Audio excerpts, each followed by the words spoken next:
Buffalo Bills, defunct, who used to ride a water-smooth silver stallion and break 1, 2, 3, 4, 5 pigeons just like that. Jesus, he was a handsome man. And what I want to know is, how do you like your blue-eyed boy, Mr. Death? A few years ago, before I had kids or even was married, it seemed like everybody I knew was getting married. I remember going to weddings or bachelor parties what felt like all the time, and an older guy I worked with told me at the time to enjoy it while it lasted. Right now, he told me, you're getting together because everybody's getting married. Soon it'll be because everybody's having babies, then it'll be because everybody's getting divorced, and then it'll be because everybody starts to die. I didn't know what to make of that at the time. It felt grim and pessimistic, and I guess I didn't make much of it. But now, years later, I've come to learn that, in a way, he's right. Life is cyclical. We all start the same way, and we're all headed in the same direction.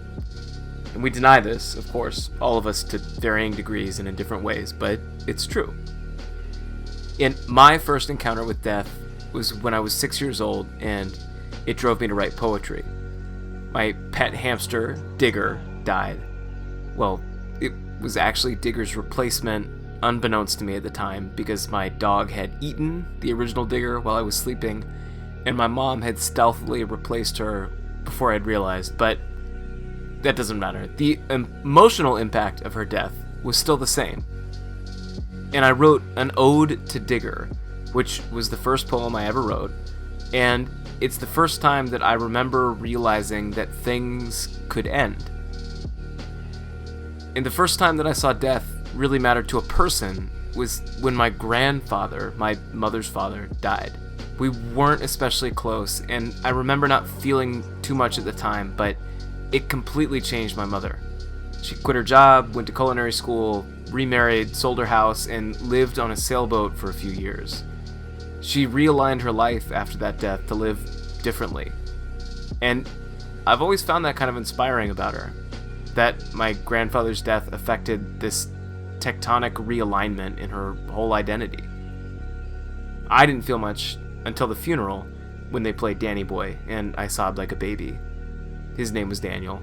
My second son's middle name is Daniel. My first real encounter with death was in my professional life. A student I taught was murdered by someone he knew. The story is long and unpleasant and complicated, but that experience changed me. It caused a tectonic shift in how I see myself, and got me thinking differently about myself and the work I do, even now, more than a decade later. And, of course, we all have stories like this about death in our lives. And what's always fascinated me about games is how many of them incorporate death as a mechanic to entertain us. I remember sitting down to play Mario Brothers on the NES as a 5-year-old and getting killed by that little Goomba that slowly creeps toward you at the start of the first level. That was the first time I died. And like in Mario Brothers, death usually plays an instructive role in video games. Dying in a game teaches us what not to do or what to do, and it helps us to improve as we learn how the game works. And after dying in Mario, I remember thinking, oh, okay, don't do that again. Of course, some games take this to the extreme. Dark Souls, for instance, famously tries to kill you constantly, and you can't possibly progress without just dying all the time. Other games, like Animal Crossing, which my spouse is currently playing and loving, are very different. Death just doesn't exist. You're just there to collect things and build a neat house and relax. Gemstone has had a changing relationship with death over the years, and the game itself is very much concerned with the idea of death. We have a goddess of death and festivals dedicated to it and all these game mechanics that involve it, and Most players spend their time trying to kill things in some form or another. And so, in today's episode, we'll be talking about death. We'll discuss the origins of Ebon's Gate, or Knight's Gate, or Ebon Gate, or Lorminster's Gate, depending on how long you've played. How death mechanics in Gemstone have evolved over time. How some GMs brutally murdered players to keep the game running. And one man's mission to track every single death that happens in the game. So with that, make sure your favorite cleric is nearby, and welcome to the 15th episode of Town Square Central.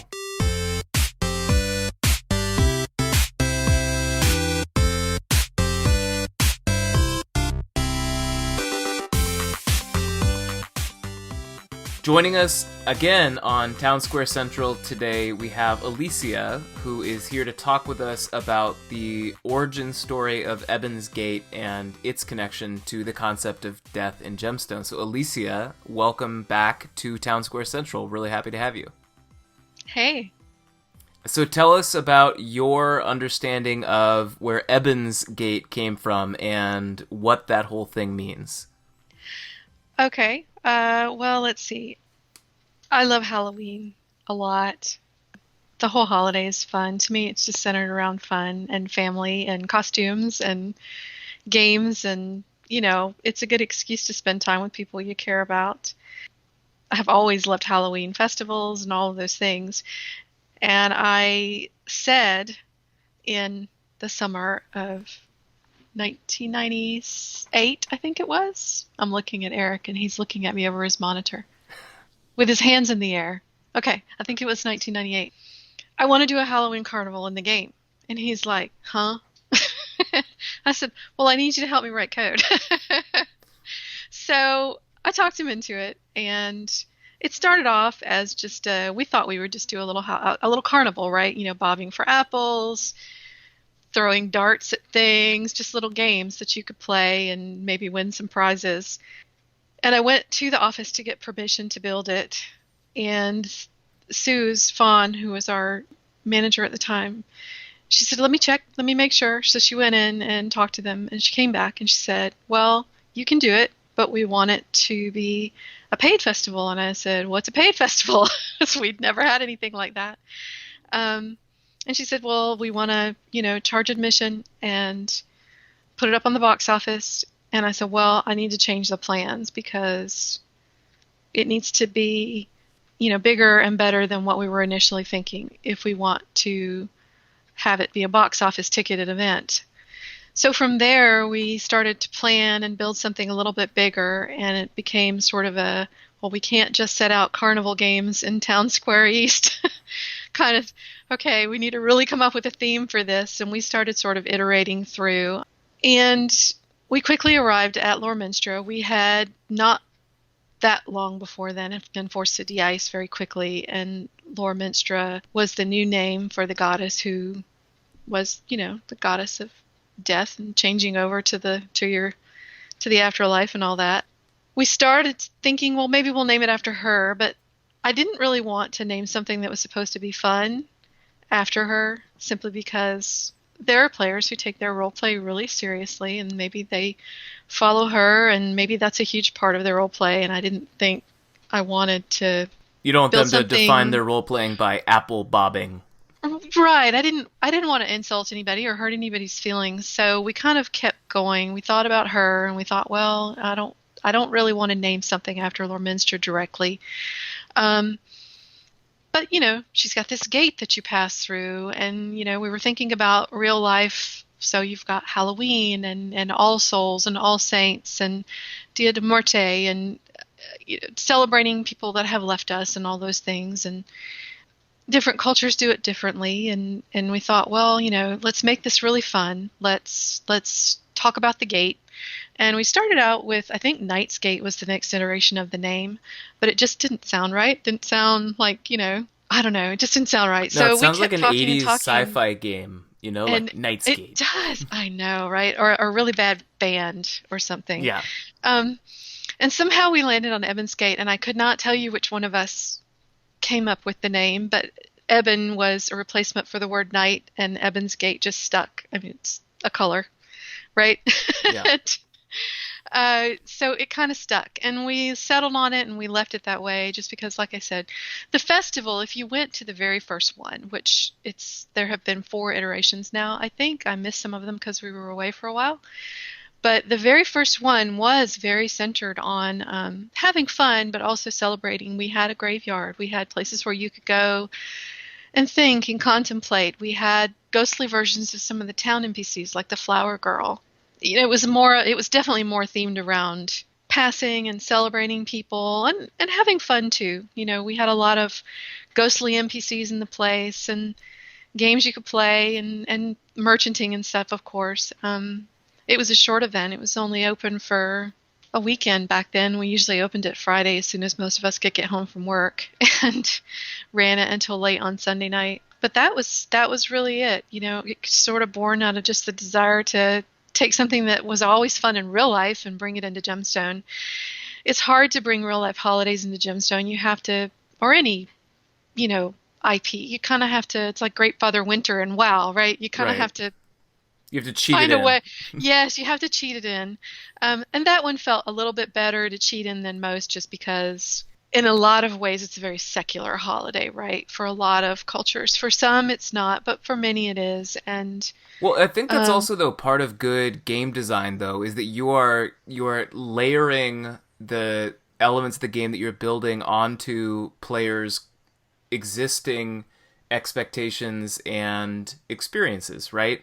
yes. So it's much easier to make a cool holiday out of something that is loosely connected to an already existing cool holiday. And obviously, if you just say it's Gemstone Halloween, like that won't resonate.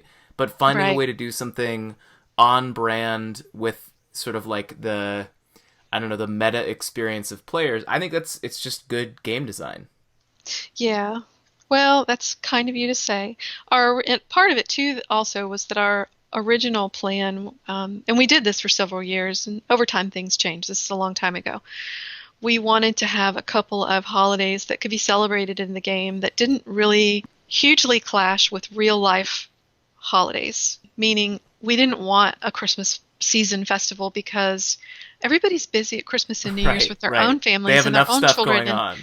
Right. I mean, it's you know, GMs are great, but they have lives too, and it's really hard to ask people to be in there running merchants and doing things and building and QCing and all the stuff that has to happen during a season where they're really busy personally. Right.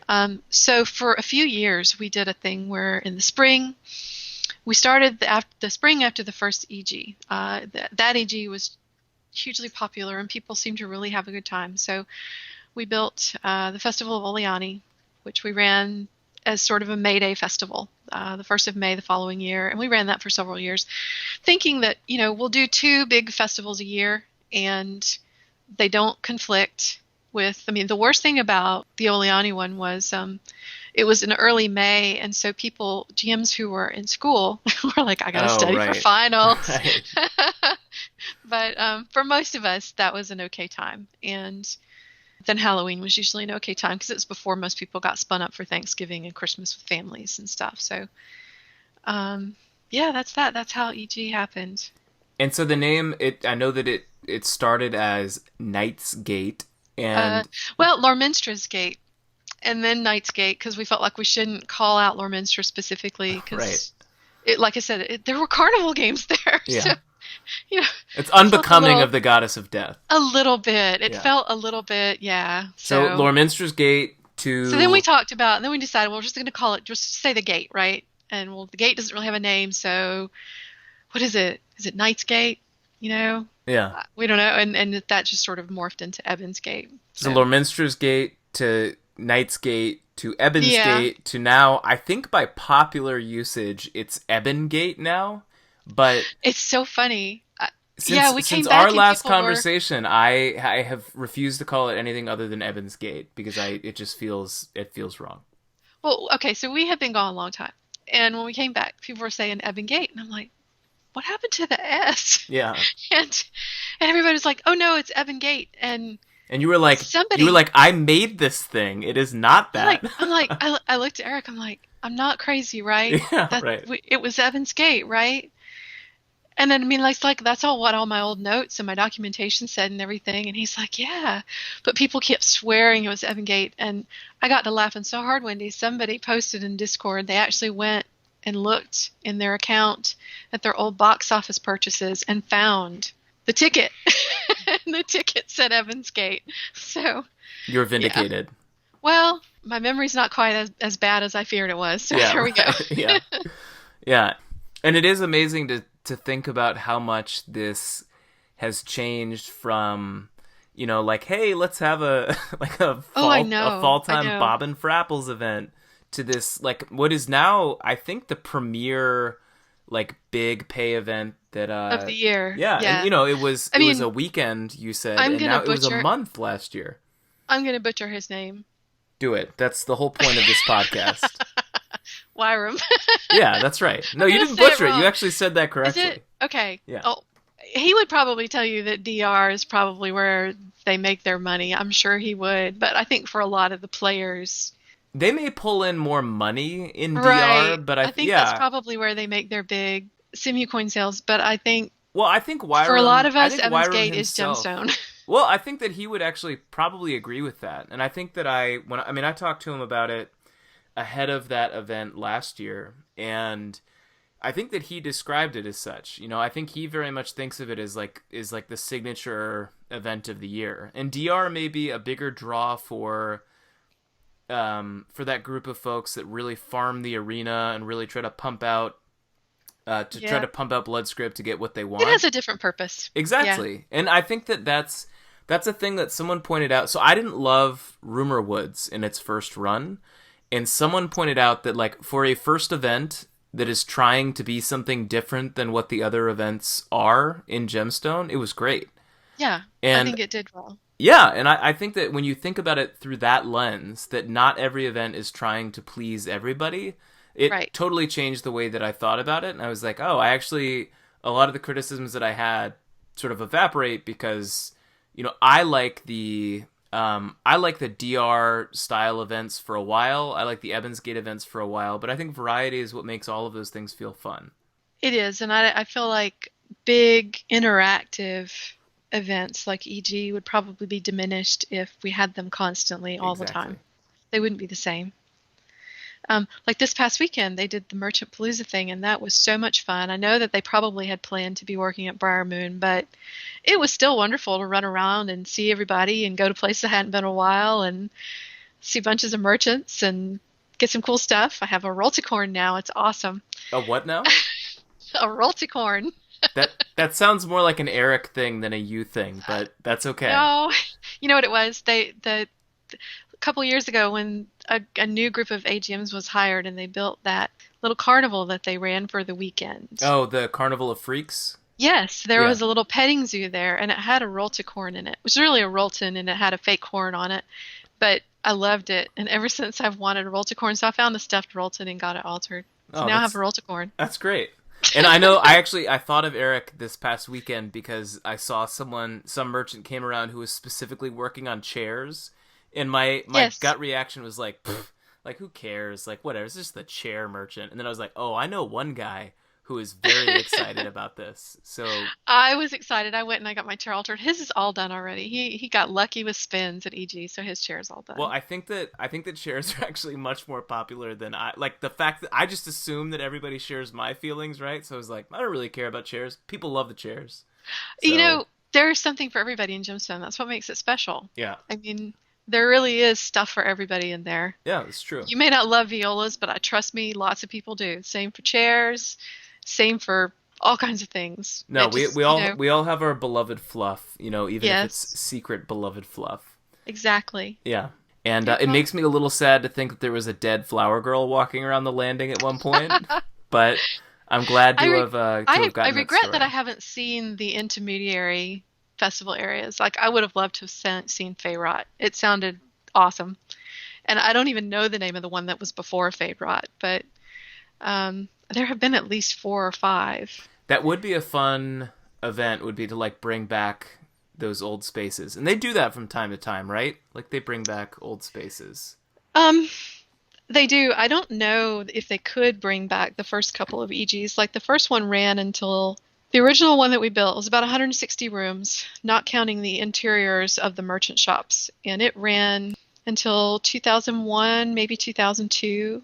Then there was another one. Those two probably took damage when they converted everything to GS4. Yeah. Because a lot of things did. So in order for anybody to even look at those, somebody would probably have to go do some prepare work, and I don't think that we could expect that would ever happen. Yeah. I have personally considered bribing Wyram to just make sure I don't have any money on me. Just let me walk around Faerot. I just want to look at it. Yeah. I bet. I just want to see it. I bet you could convince him. I bet you could. Maybe sometime I can. Yeah. All right. Well, Elysia, thanks so much for Yep. joining us on TSC again. It was great to have you, and look forward to connecting with you again soon. We got some more history to dig up. Yes. Endless. Yeah. Take care. And I'm like, well, right as Elysia and I had wrapped our recording, Erek, who was sitting nearby, He's to like, what? Elysia, not to me, overheard the conversation and started to chime He was in, sitting there so playing a game. she I brought don't him even in know to what share he's his playing, insights about death in Gemstone as well. Crappy software works with. So yeah, anyway, I was talking with Elysia, and she was saying that, she was like, oh, you should talk to Erek, because he was involved in all the death mechanics and all that. And the idea for this episode started with, there should be a thing about death. Like, death is a big thing in this game. Like, you die, it affects the way you absorb experience, you know, like, the whole, you're killing things. Like, it's like central mechanic in the game is dying and killing. And then I was thinking about, as I was just telling Elysia, the thing that has always fascinated me about dying in this game is that now you can basically die without consequence, really. You know? Like, if you die, even if you don't have deeds, it's just not really a big deal. You can even get some of that, the death sting reducer. What is that called? Grace Alp. Yeah. And you basically feel no ill effect whatsoever other than like a little convenience bump or inconvenience bump. And then I was thinking about how in the past, like, there was a very real thing where if you died without deeds, you could lose your character forever, right? Completely. Yep. Yeah, and so what I wanted to do was find someone who had lost a character that way and get them to tell their sob story, but I couldn't. And I tried for a few weeks and I just couldn't find anybody. So I would love it if you could talk to us about dying in Gemstone in general, just maybe how that idea has evolved over time and where it started and what it is today, and specifically about the idea of going demonic and where that came from. So we had, if you go back far enough, you realize death sting is probably one of the weakest forms of problems that can occur when you die in Gemstone. Back in the day, and I can't really tell you why, because these mechanics were there when I guess all the way back in '92 when I came into Gemstone 3. The two major factors about when you died was, one would be you would drop what you were holding. So if you had a weapon and or a shield in your hand, they would be dropped immediately upon you falling to 0 hit points or getting a death crit. And so the first thing that would happen is, if there was anybody that knew you or anybody around that knew where you were, they would try to come find you, because the first thing that would occur typically would be something would pick up your weapon and or shield and start beating, and start running around with it. And so rescues were a big thing, and usually involved multiple people, because the creature that picked up your stuff would run off, and you'd end up having to try to kill everything in the area to try to recover the item. And it was obvious who had it, because it'd be swinging at you, the person that was trying Right. to It would have a get much fancier weapon than normal. Oh yeah. And now the decay timer was a big deal, because if however many decay timer actually was dependent upon your race and how much spirit you had, but if you weren't kept, you could decay.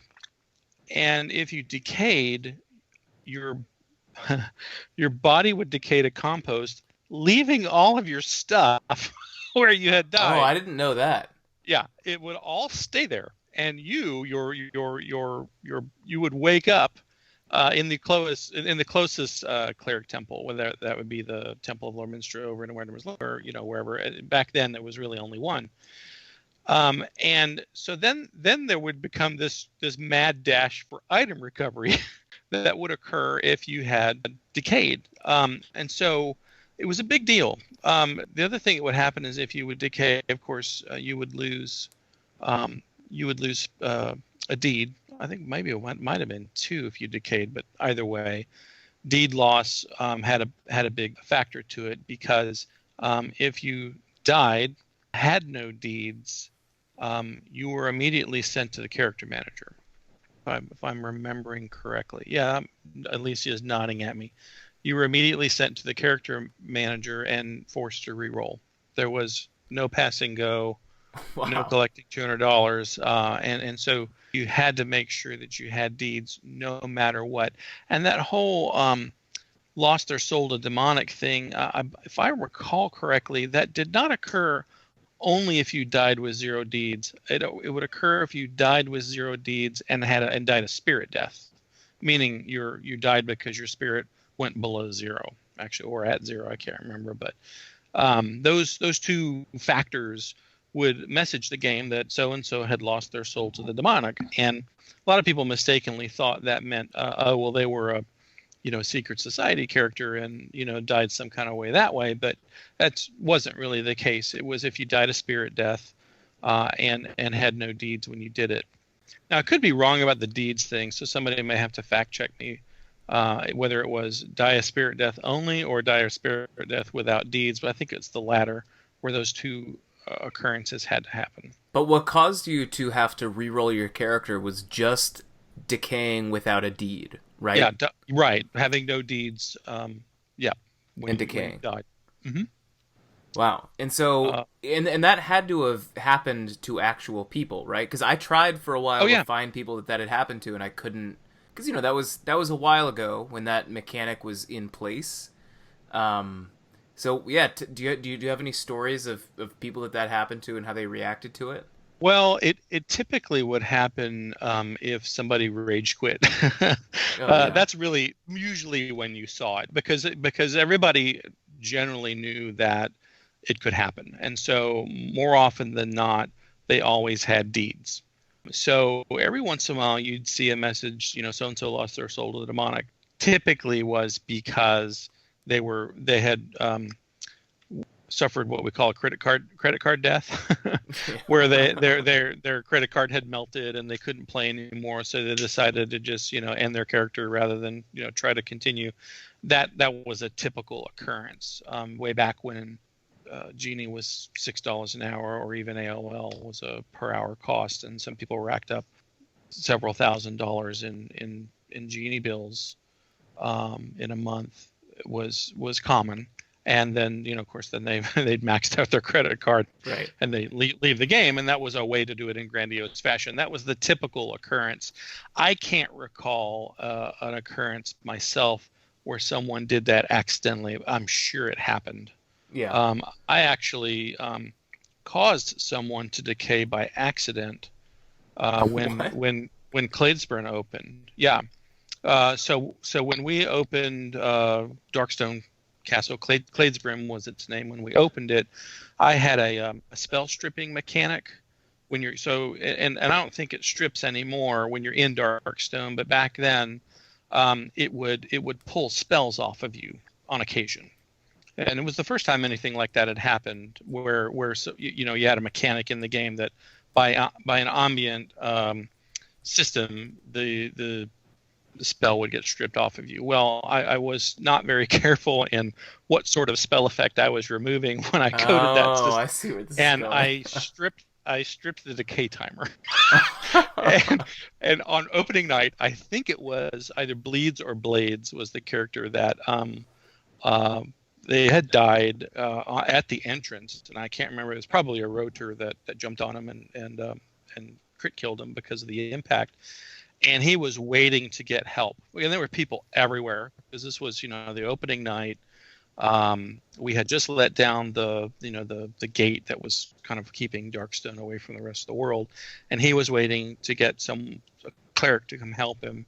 And not 10 seconds, maybe 30 seconds had happened since he had died, and that spell strip happened. And I happened to be watching as I was, kind of overseeing the opening of Gladesbrim, and poof, he decayed into compost. I'm like, so anybody today that complains about a GM acting sadistically should have been there when Darkstone opened, because then they really could have seen it. Yeah, how do you like this new hunting ground? Bam! That leads to another discussion, and that has to do with the intent for GMs when they create creatures. It tends to go through a little bit of a journey. When you first start creating creatures, it's you want to make something great, industry or interesting and lethal and a real challenge, and you might spend weeks, if not longer, coding up this great wonderful monster of doom, only to find somehow players figure out how to kill it immediately. Yeah, and that was common. And the newer GM, who's a creature builder, will say, "Oh, not my creature. Oh no!" And then they'll start adding resistances and gimmicks and weird things that keep you from instantly killing the creature, which makes it harder and harder. And then they wonder why nobody ever goes to their hunting area. And it gets back to the fact that, hey, look, people are here to have fun. If you're not, a challenge is one thing, but an impossibility just means someone's going to go play somewhere else. And that's no fun for anybody, because you spent all the time building it. Then, creatures are intended to be killed. That's the mechanic of the game to get experience, is a player versus an environment where people got to kill your critter, and so, as I was teaching newer AGMs coming up who wanted to build creatures, that you could see after a while they start to get it, and they realize, oh, okay. And that's where, some GMs eventually got it, and, their hunting areas are challenging yet, doable. And some didn't. And those tend to be the ones that nobody goes to anymore. A lot of stuff that Afer did up on Utumgana and in the Rift was way over hard when it first came out. And then it, and eventually became more balanced and still challenging, still a lot of gimmick, but doable. And some people like that challenge, right? But back then, though, if you're up in the Rift or on Utumgana or some other place that takes a long time to get to, and you die, and if you had a mechanic that required someone to come get you, because only so many characters had self-life keep. At the time, right? Well, and gear generally was scaled down then, right? Well, yeah. Okay. Think about it. The combat system, if you talk about it specifically after de-icing, the combat system at its core, with its critical rankings and the AS versus DS and all the other systems, had not changed in more than 25 years, right? So, and at its core, that combat system was based off of a 20-level game.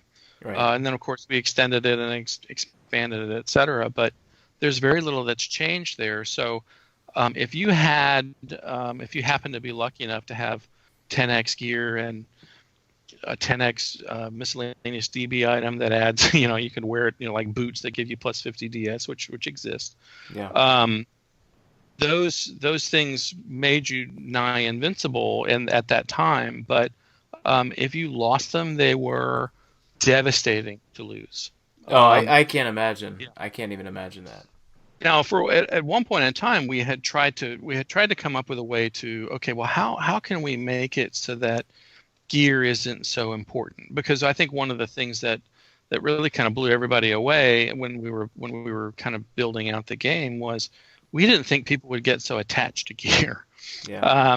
And if when item loss became a real thing, especially when someone had been working on a project piece or getting things altered, et cetera, they were less common to have, and so the loss of a single item could cause someone to just basically quit the game.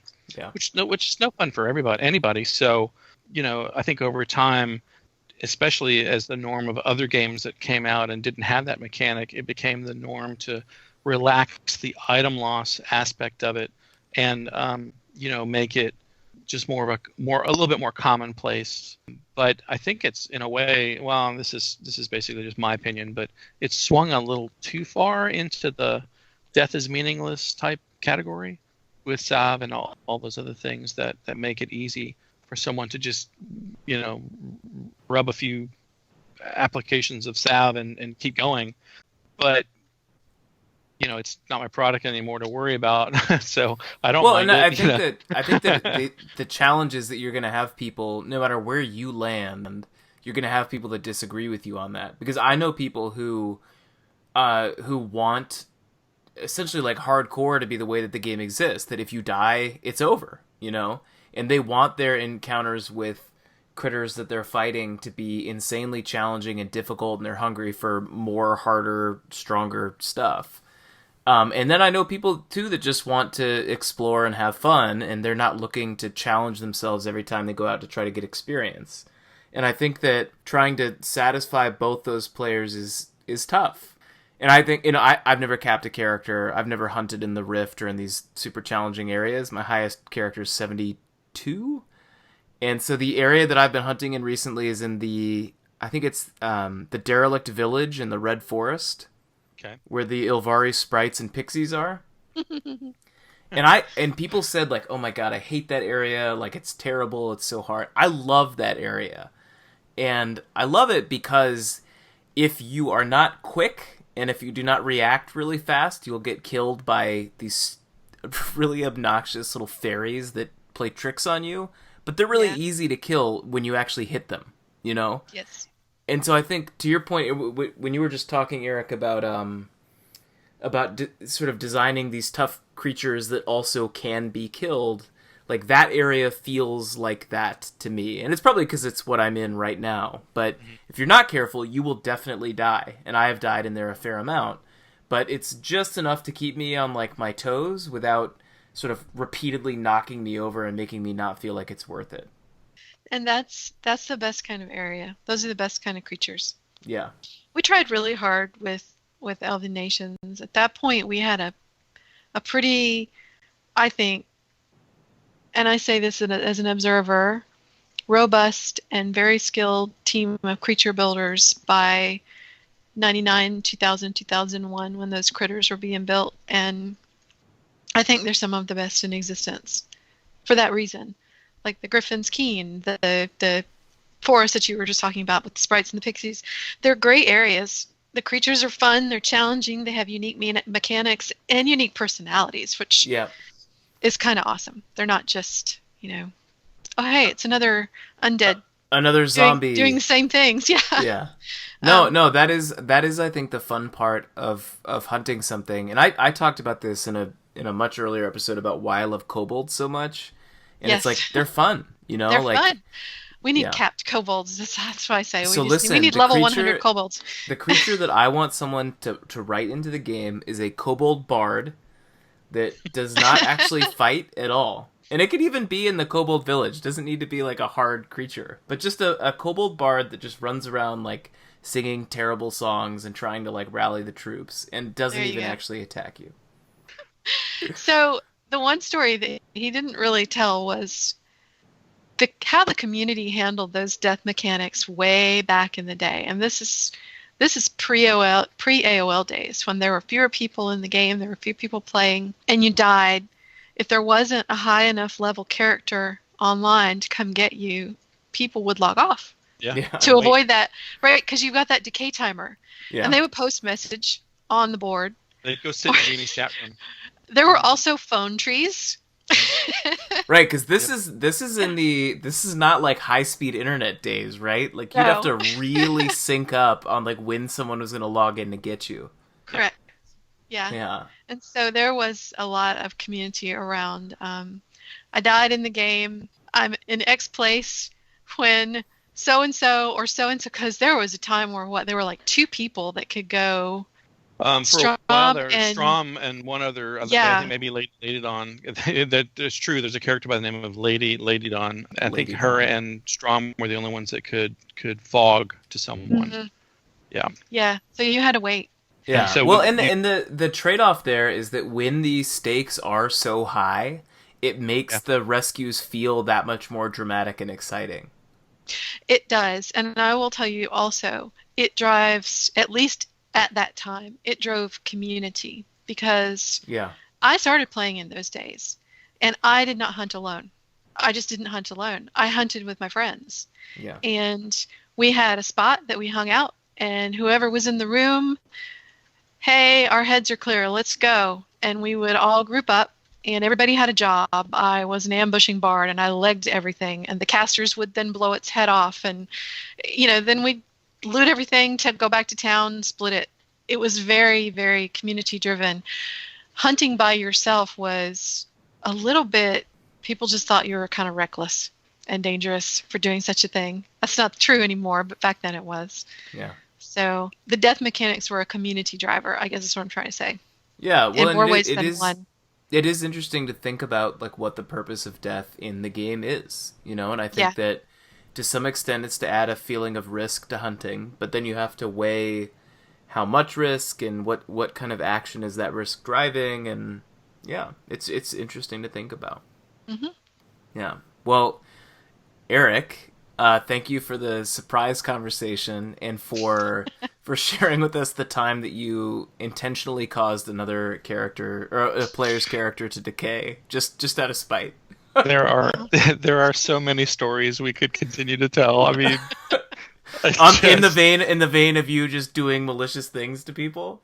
Well, that and all the goof ups we used to do. I mean, because if you think about it, at the time, most of us were just out of school. Nobody had a programming job before, and so here we were cutting our teeth on a live product.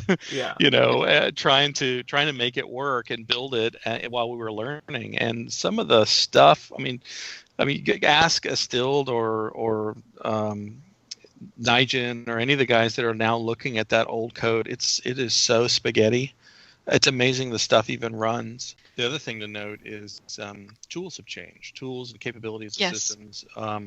It might surprise. This is completely off topic, but it might surprise you to know that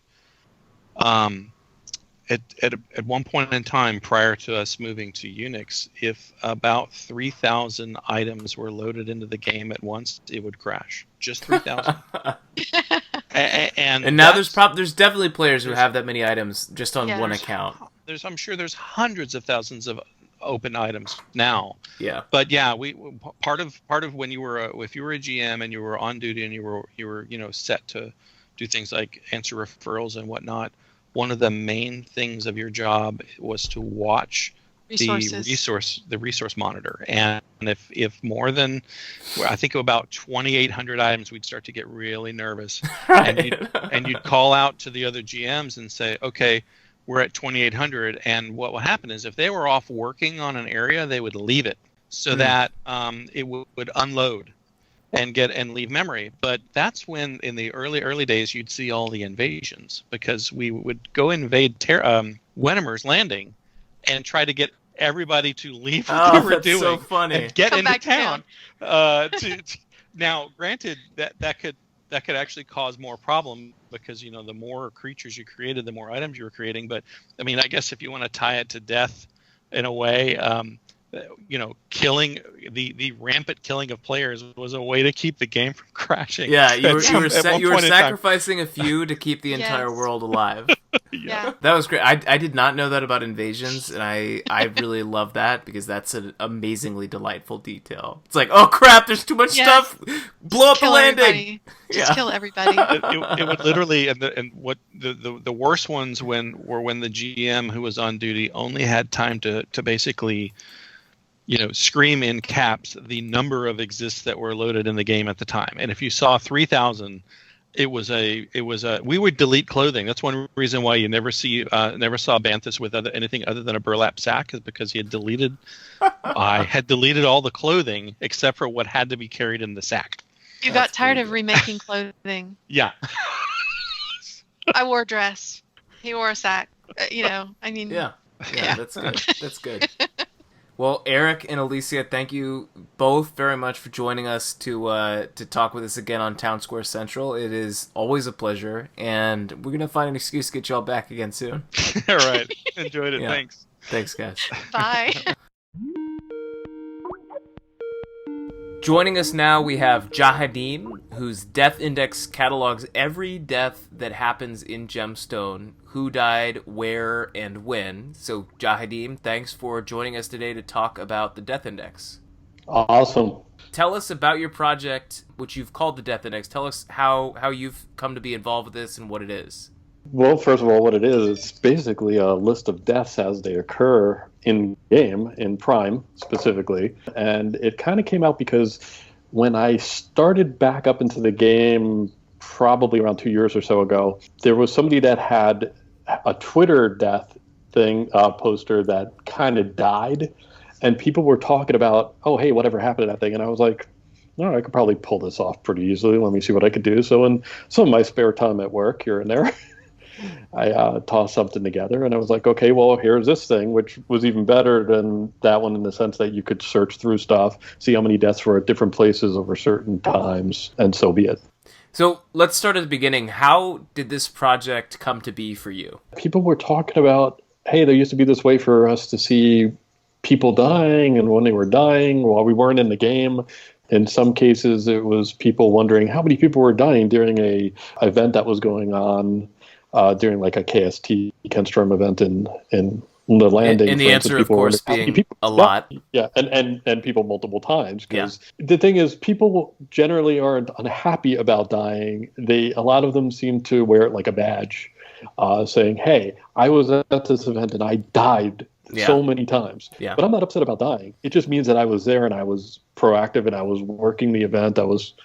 It's just one of those things. It's like instead of getting something for being at the event, your death showed you were at the event. Yeah, it's your proof of participation.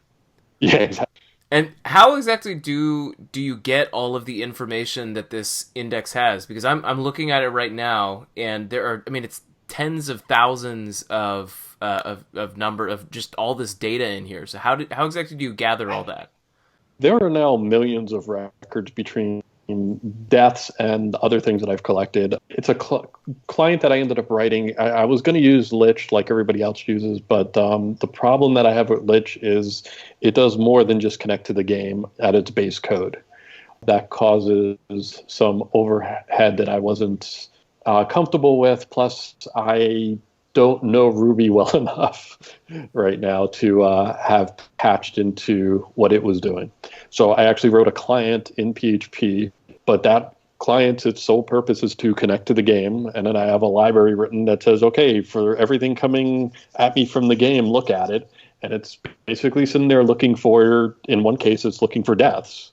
In another case, I'm looking for logins and logouts. And then actually it also runs a Who approximately every 15 minutes, specifically a Who full, to try to get an idea of not only how many people are in the game over time, but individual people over time, so that I could get a little bit more accurate.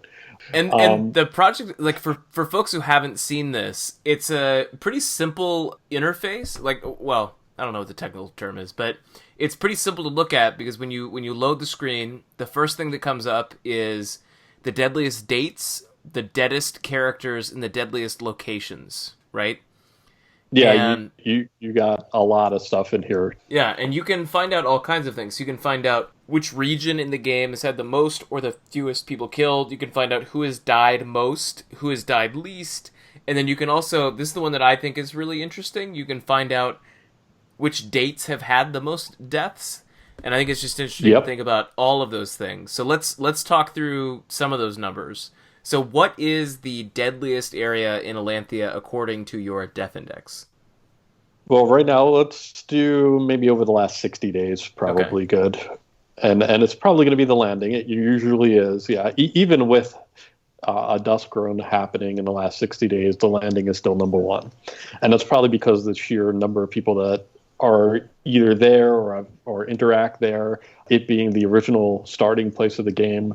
All of that factors into it. But because Duskrune was within the last 60 days, Duskrune Arena quickly shows up pretty high. In fact, it's number 2 in this case in the last 60 days. And then after that, you start getting into Talesteem and Terrace Isle. And then it kind of just quickly goes down from there. Yeah, and the landing is ahead by a lot. It's at almost 3,100 deaths in the last 2 months. The thing we have to remember is that these locations are based on purely what the game gives us back for the locations of the deaths when we see them on the screen. So the landing area could be more than just the town. Oh, right. So we got to kind of remember that there's a certain length to that. And then the least deadly place in the last 2 months is we had one person die in the last 2 months in Black Swan Castle, and one person die. Yeah, there's no way I'm going to say this right, but Sisegir? How do you say that? People are going to make fun of me for this. Oh, I don't even... Sisegir. Oh yeah. Sisegir. That sounds fancier. But anyway, we've got 3,100 at the top for the last 2 months, and then 1 at the very bottom. So we're definitely very top heavy with deaths. And in that same window, let's talk about the players who've bit the dust most often. So in that same window, who do we have coming in at number 1 for the most dead character over the past 60 days? See, it's probably gonna be somebody who does a lot of Duskrune, probably Hellsfeld. Hellsfeld, yeah, 287. 287. So what is that? I'm clicking on that myself, and it looks like a majority of that is Duskrune Bank Heist. Yeah. This guy either dies a lot in Duskrune Bank Heist or does so much of it that a certain percentage of it is going to be death. Well, that works out to almost 5 per day in that period, which is a healthy number of deaths. To think that. The second place in that period is Brahman, who has only 147, right? So half as many deaths in that same window. And you look at that guy, and he's just dying in Terrace Isle. Yeah. It's like some of these guys, and then you go down to the third guy, and here we are back at the bank heist again. Yeah. So I imagine that during Duskrune, we probably see pretty huge spikes with deaths in that part, obviously. We have seen, and that goes back. It goes to one of the guys that we've seen die the most, like almost forever. I think this guy with Nasugi. Oh yeah, Nasugi. Oh my god. And it looks. I don't know if he stopped playing or something, because the last time we've seen him die, we didn't see him die anytime between.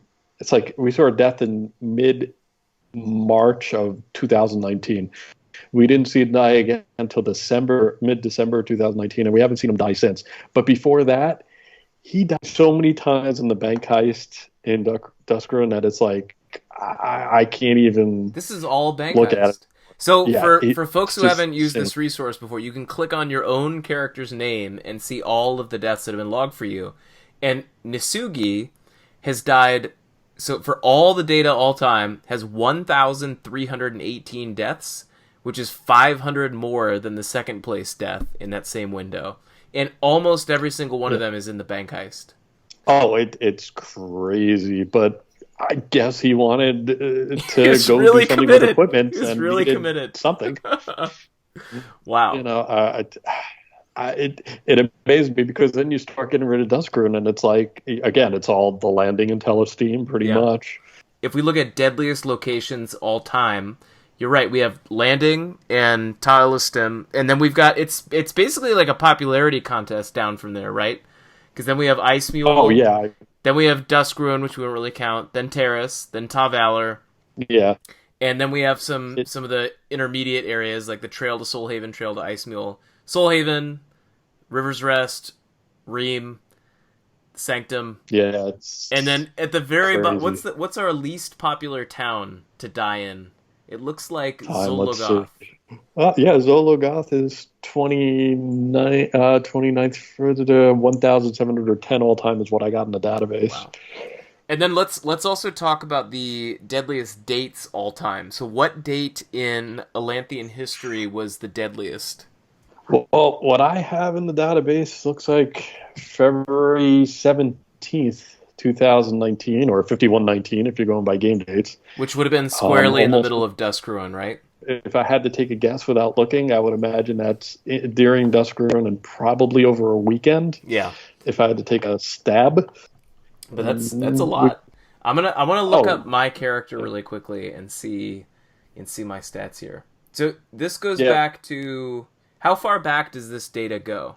I kind of ignore anything before June 23rd, 2015, because there's a problem where they had not implemented in the game yet the locations in the deaths. And then pretty much from August 15, 2018 to now, I have almost everything, with some minor exceptions of little mishaps that happen, either because I'm changed a piece of code that didn't work as I expected, or some other crazy thing happened. And I mean, and I have to be honest, I don't believe for a second that I get 100% of the stuff anyway, because I don't believe that the game server always sends everything out to the game clients. Yeah. I honestly believe there are times when it hiccups and doesn't send us stuff. This is the best any of us, I think, has gotten in getting this information together. It is also interesting. I'm looking at my own character history here, and it's basically like it's like reliving the leveling path that my character took, right?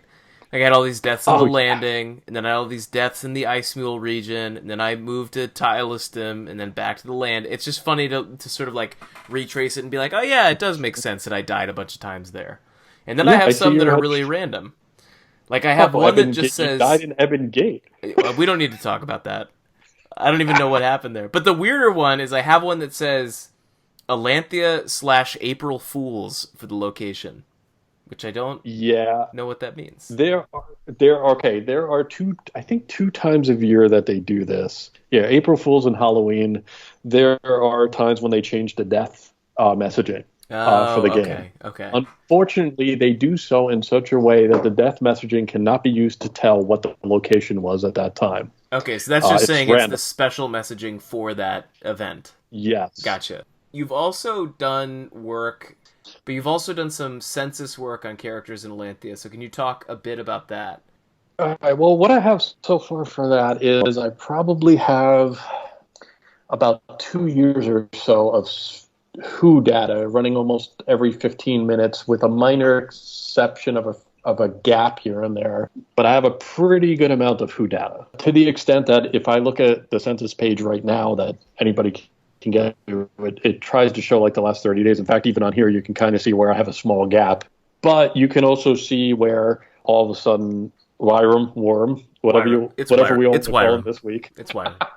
Every week, for the record. You could kind of see in here, because recently he was saying, we're getting like almost 400 more people on average a day. And I was looking at my chart and I'm like, well, look at that. I could kind of see about 400 more people on average, character names on average a day. Yeah.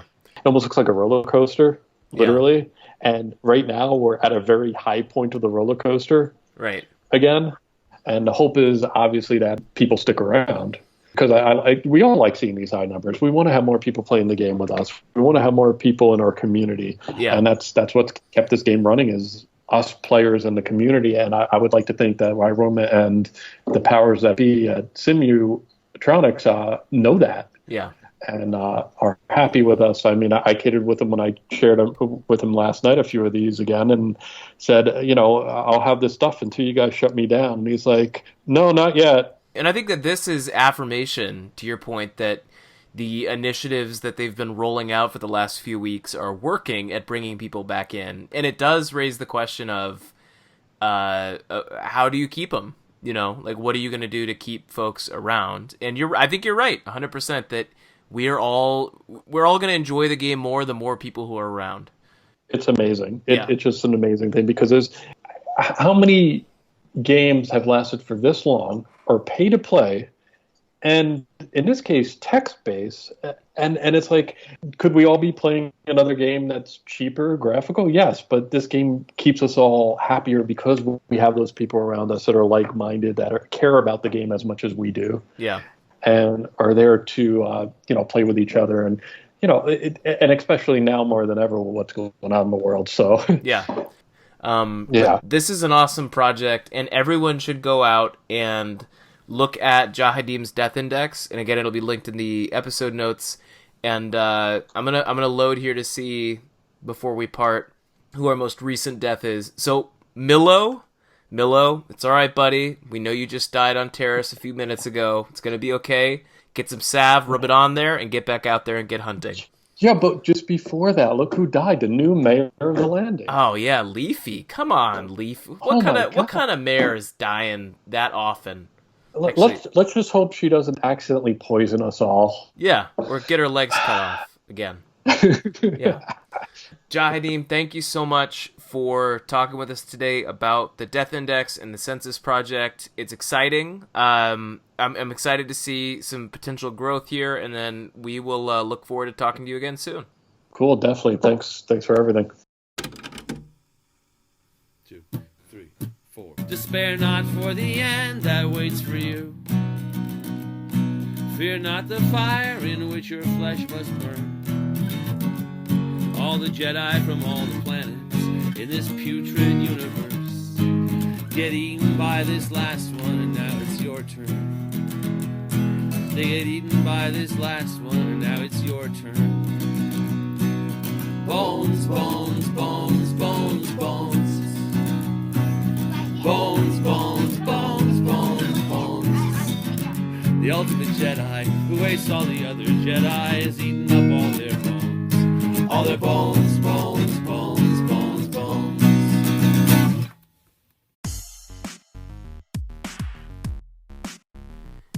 Thanks for listening to today's episode. Thanks especially to Jahadeem, Elysia, and Erek for appearing on the show today. You can find a link to Jahadeem's death index in today's episode notes. If you like Town Square Central and you want to support it, you should consider becoming a patron on Patreon today. A shout out to Ephraim, Luktar, Lysel, Warclade, Hellman, Darren, Heather Ann, Lex Bubba, The Town Crier, and Conrash for being patrons of the show. The link to support the show can also be found in today's episode notes. I'd also like to give a very special shout out to Doug, who's helped me numerous times on the Discord, resolving technical issues that I am not nearly smart enough to figure out on my own. So Doug, you're amazing. Thank you. That's everything we have for today. Catch you next time on Town Square Central.